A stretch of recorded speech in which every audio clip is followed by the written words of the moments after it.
Hello lovely people and welcome back. Today we're going to be testing the Fleur Fantasia quad from the 2020 holiday collection from McGrath Labs. I did a demo and first impressions of the Interstellar Icon quad yesterday, which I can link up here for you to check it out. I did share some of my more general thoughts and also some basics for the collection in that video. I'm not going to repeat myself here. I just want to proceed with the swatches and doing a demo with this eyeshadow palette. Now, unlike with the Interstellar Icon quad where I could do two different looks because I was working from home, today I'm actually heading off to work, so unfortunately I cannot do two different eye looks. I'm just going to do one. But before we proceed with the swatches of the eyeshadow palette, I actually just wanted to quickly share with you that on my face I'm actually wearing the new holiday highlighter from Pat, but also because I felt like I was missing a little bit of peachiness and gold to my highlight, I decided to pop just a tiny bit of this shade here, which I'm going to swatch for you in a tiny bit. That is the shade Utopia. And I have to say it added the most beautiful golden peachy coppery glow, and I think it's going to look absolutely stunning as a highlighter on its own. As you can see, this quad has a very pastel vibe to it, and I think this is definitely going to be the type of color story that is not going to appeal to everyone. And personally, when I first saw the promo photos of this quad, I was a little bit puzzled because this looks much more like a spring release to me rather than a Christmas release. But at the same time, we cannot just keep doing reds and greens for Christmas and really jewel toned and festive colors. We need to also bring out something different to the table. And to be honest, I'm not too mad that Pat has decided to do something pastel, because it's very unlike her, so it is very surprising. And I love it when she surprises me, and she has definitely surprised me with this quad. I'm usually not the biggest fan of pastel eyeshadows. I just think that they tend to look a little bit chalky, not too flattering, but because she kept it so simple just as a quad, you don't have to be stuck with a bunch of pastels in your collection. I think the colors work really well together, and even though they're pastels, they don't look like the type of eyeshadow that will look chalky on your eyes. They look like the type of pastels that are light enough to pass as pastels, but not too light, and they have just a little bit of depth to them to make them a little bit more interesting, and I feel a little bit more flattering on the skin. So let me quickly swatch the four eyeshadows for you before we proceed with the eye look. Let's see, Utopia, Lavender Blue. These are the two more satin shimmer shades. Oh, sorry, I'm starting off here with Lavender Blue. And then we have Utopia. As you guys can see, these eyeshadows don't have the punch and metallic foil that the shimmers in her Interstellar Icon quad have, but they have this more subtle sheen to them, so they're not going to be that super blingy formula, but I actually really do like both of them. This is probably going to look really gorgeous. I've had eyeshadows like this in the past, and I think they look really beautiful on people with brown eyes. Certainly everyone can wear it, but I know from my personal experience, because I have brown eyes, that this type of eyeshadow goes really well with brown eyes. Then the shade Utopia, like I mentioned, I think it's going to be a little bit more subtle. I think these two shades are the type of shades that you can definitely use as more one and done, super easy looks. But what I really like about this shade is that you can definitely also use it as a highlighter. And I'm going to swatch the other two shades and mention one of the other two shades, because I think you can actually use it as a blush. So here is the only matte shade in this quad, and here is the more sparkly duochromy, punchy metallic. I mean, this one is a duochrome, this one is a duochrome, this one is a duochrome, but this is the only one that has a lot of sparkle to it. I swatched it yesterday in the sun, and the sparkles in it were really insane. They were running from pink to magenta to red, and the base of this eyeshadow is a peachy orange. It's really stunning. But what I wanted to say is that you can use this eyeshadow palette easily on your face, because I think this is going to work beautifully as a blush. I just thought of it too late to actually pull it off today, but I did try this one as a highlighter, and like I said, I did layer it over top of the holiday highlighter, but that's only because I realized too late that I could just use this as the sole highlighter on my face, which I'm definitely probably going to be doing a lot when I use this quad, because it is really stunning actually. So with this quad you definitely get a bit more of a variety in terms of the finishes. So if you're not into like the super sparkly bam in your face finishes, which is the case with the Interstellar Icon quad, maybe this will appeal more to you because it's a bit more toned down.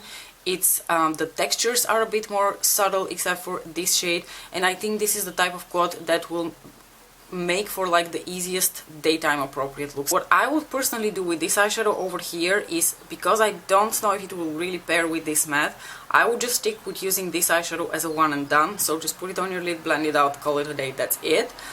I would probably do something similar with this shade, but then still pair it with this one to give it a little bit of depth. Clearly these two pair very well, like these three pair very well, and that is actually what I want to do today.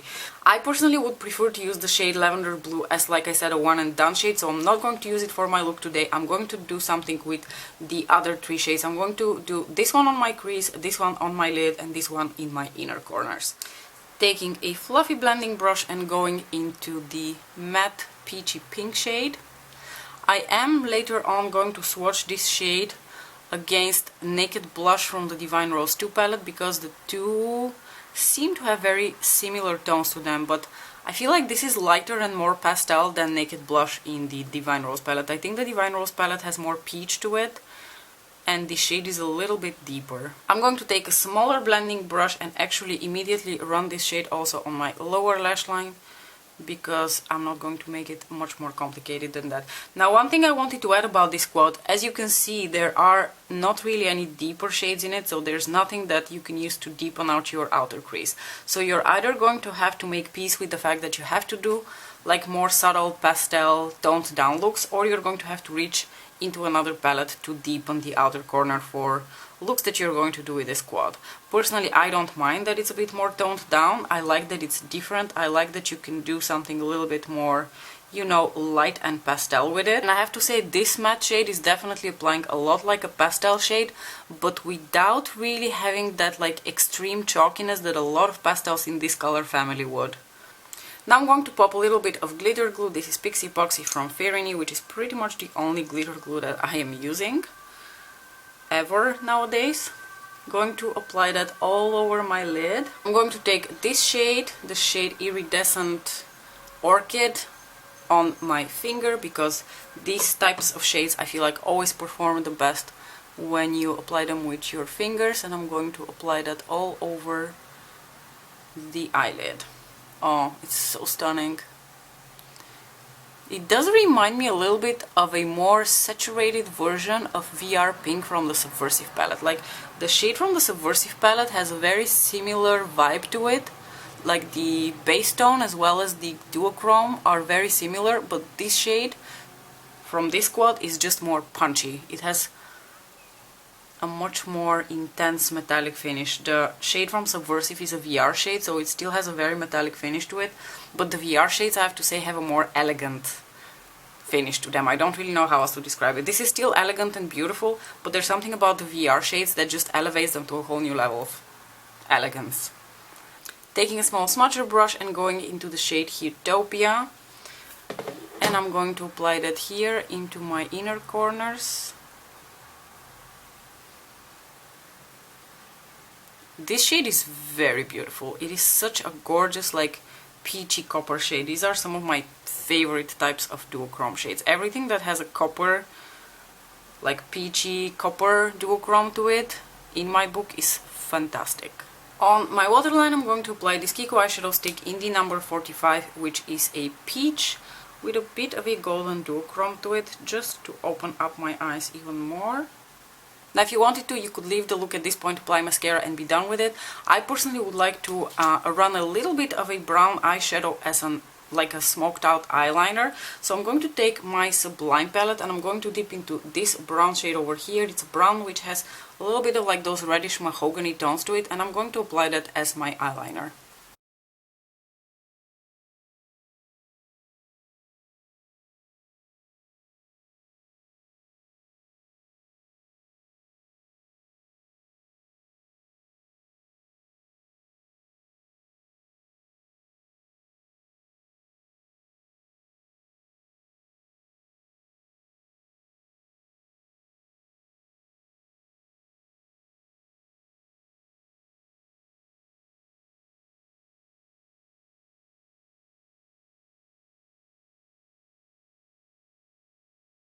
So guys, this is the final look. I hope you enjoyed the little demo with it. I'm really happy with how it turned out. I'm going to be honest, do I like this quad more than I like Interstellar Icon? No, certainly not. But that is very, you know, personal to me, because the Interstellar Icon is just so much more my kind of colors. While I really enjoy this, this is not like 100% my colors. These are colors that I'm going to enjoy on occasion. I'm going to enjoy pairing this with other palettes. And like I said, I'm not the hugest fan of pastels, but I think as far as pastels go, this is pastels done right. This is a type of pastel eyeshadow that I can get on board with. So with that being said, I wanted to mention one thing. If you are digging that kind of color story, but you are not willing to pay Pat McGrath prices for it, then I think these two palettes actually have sort of similar vibes. This is the Soul Blooming palette from Nabla Cosmetics, and as soon as I saw this quad, I immediately thought of this palette. And you can tell that, of course, the two are quite different in terms of color stories, because the Nabla Soul Blooming palette has so many more colors. But you will notice that there are quite a few shades that run along the same veins. For instance, you have those like more peachy mattes here. You have this shade here, which is like a peachy metallic. You have this purpley blue duochrome over here. You have this shade, which has the most beautiful like copper peach pink sparkle to it. So even though the two palettes are not the exact same thing, I would say, and of course you're missing a shade like Iridescent Orchid, something as sparkly and as intense, I would say the two color stories are still similar enough for me to say, if you like that kind of color story but you want something a little bit more cohesive, in the sense that you can have more versatility, you can have those deeper tones to work with, then I think the Soul Blooming palette might be something that you're going to enjoy more instead of the Pat McGrath quad. But if you like pastels, if you adore Pat McGrath eyeshadows and you are curious about this, then I definitely think this is great quality.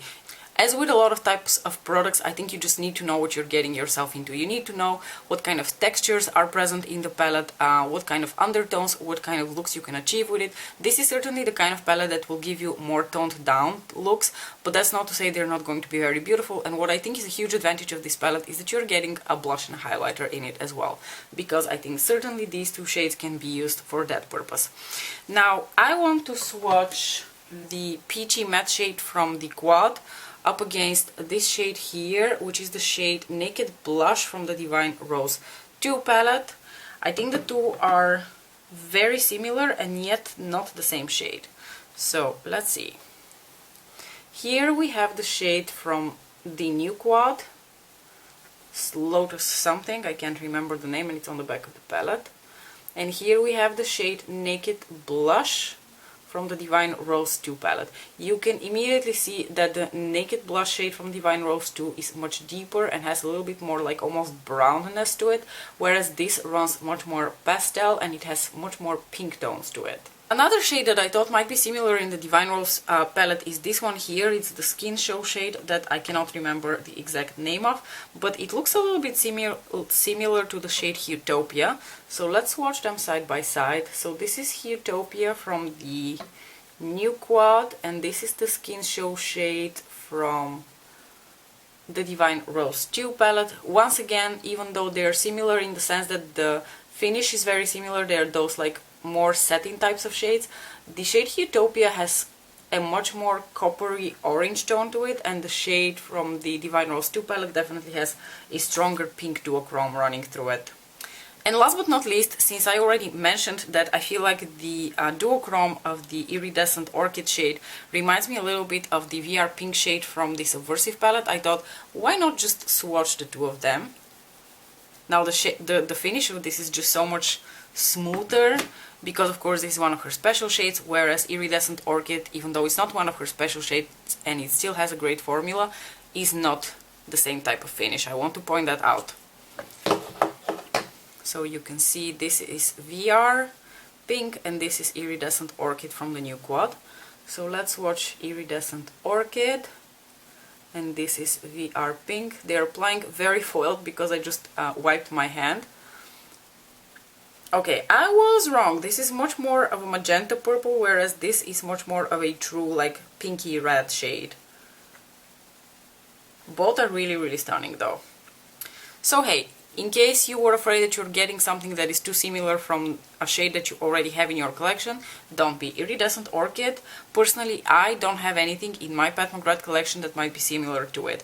I think those of you who have the Rose Decadence palette maybe have a more similar shade to that, but I don't have the Rose Decadence palette. I passed on it, so I don't really have much to offer you in terms of dupes within Pat's own collection that comes from this quad. To me, this quad is pretty unique to her collection, and that is one of the reasons that I really wanted to try it. I don't regret my purchase. I really enjoy this quad. I think I'm going to really enjoy, especially wearing it in the spring, and I think it's going to be one of my favorites to do like super simple looks. If you are into pastels and you like that kind of like combination of finishes and you don't mind not being able to finish off your look with something deeper in the outer corner, then you're definitely going to enjoy the Fleur Fantasia quad. Otherwise, you may want to skip on it. I can't wait to hear what you guys think about this quad. Did you snag it? What do you think compared to the other quads? Is it going to be one of your favorites, or is it one of your least favorites from this collection? Let me know in the comment section below. As usual, thanks so much for watching. Don't forget to like and subscribe if you'd like to see more of my face, and I will see you next time. Bye!